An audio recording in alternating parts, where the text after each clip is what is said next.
I never thought my life could unravel in a single week, but last Tuesday proved me wrong. My daughter, Emma, had been dating a young man named Ryan for almost 6 months. He seemed normal, charming even, and I had always made a conscious effort to give her space. Parenting is tricky at that age, and I didn't want to come across as overbearing. But I had no idea that while I was giving her space, my wife, Laura, was doing the unthinkable. It started with small signs. Laura had been distant lately, staying late at the office for meetings and taking sudden weekend trips she couldn't fully explain. At first, I brushed it off. Stress, she said, nothing more, but my gut was uneasy. I began noticing the little things. Her perfume lingered on clothes that weren't hers, and late-night messages on her phone that she hastily hid when I entered the room. I didn't want to believe my own suspicions, because even considering them felt like betraying the trust one had placed in my marriage. Then came the day that shattered everything. Emma called me from her friend's house in tears, her voice trembling, and told me that Ryan wasn't just her boyfriend. She had found messages between him and Laura, messages that made her vomit her heartbreak over the phone. At first, I thought it was impossible, a cruel joke, but the words she read to me were crystal clear. Laura had been seeing Ryan behind my back. I felt my stomach drop and my hands shake. How could this happen? My wife, my partner of 15 years, involved with the one young man I trusted to treat my daughter with respect? I confronted Laura when she came home that evening. Her eyes, usually so warm, were cold and calculating. "You've gone through my phone," she spat. "You're controlling."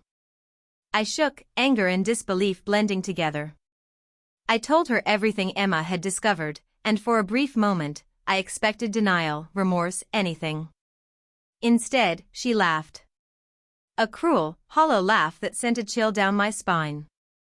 "So what?" she said. "It's not like anyone's hurt." My heart pounded as I realized that the woman I married had no conscience, no shame. I left the room, barely containing the rage that threatened to consume me. I couldn't face her in that moment, so I went to my father-in-law, Harold, hoping for advice, hoping someone could make sense of this nightmare. Harold had always seemed like a kind, reasonable man, a man who adored his daughter but had also treated me like family. I expected him to side with me, perhaps even shield Emma from the betrayal. What I didn't expect was what he said next. When I arrived at Harold's house, he was quiet, contemplative. I explained everything, bracing for the anger I felt might reflect in his eyes. But instead, he sighed deeply. "Abdullah," he began, my name catching me off guard, "there's more you need to know about Laura." My stomach sank. "What do you mean?" I asked, trying to steady my voice. He told me the truth, the kind of truth that twists your insides. Years ago, Laura had a brief affair with another man, a secret she had buried even from him. Harold had discovered it, and when he tried to confront her, she manipulated the situation so convincingly that he could never prove it. "She's always been like this," he admitted. "Charming, smart, manipulative. I tried to warn you, but I didn't want to ruin your happiness." I felt a sickening combination of relief and horror. Relief that I wasn't imagining the signs, horror that this wasn't a momentary lapse, it was a pattern, a history of deception. "So you're saying this thing with Ryan, it's not just a one-time mistake?"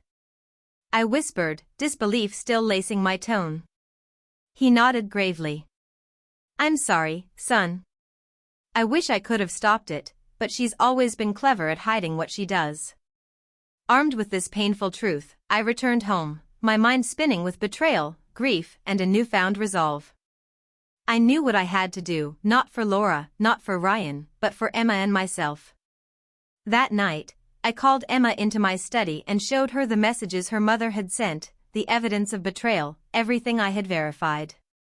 I held her as she sobbed, promising her that she was never to blame, that this was on Laura and Ryan, and that we would get through it together.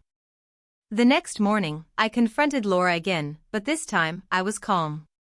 I wasn't pleading or begging. I wasn't angry in a way that she could twist. I simply stated the facts, the evidence, and her father's warnings, and I told her, our marriage is over. You've destroyed the trust that kept us together, and there's no going back. She tried to argue, tried to charm, but I ignored her, gathering the legal documents I would need for divorce, while also protecting Emma from further exposure to the chaos Laura had created. Weeks later, as the divorce proceedings began, I noticed a subtle shift in Laura's demeanor. Gone was the arrogance, the self-assuredness, replaced by something close to desperation. I had expected her to fight, to manipulate as she always had, but I realized that the most powerful thing I had done was remove myself from her sphere of control. I wasn't angry anymore, I was free, and Emma was safe.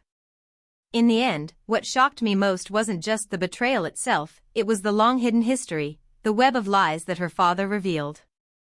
I had thought I knew my wife, thought our family was safe. I had been wrong. But knowing the truth, though painful, gave me the clarity to protect my daughter and myself. Life after Laura would never be the same, but it would be honest, and that honesty, I realized, was the greatest gift I could give Emma.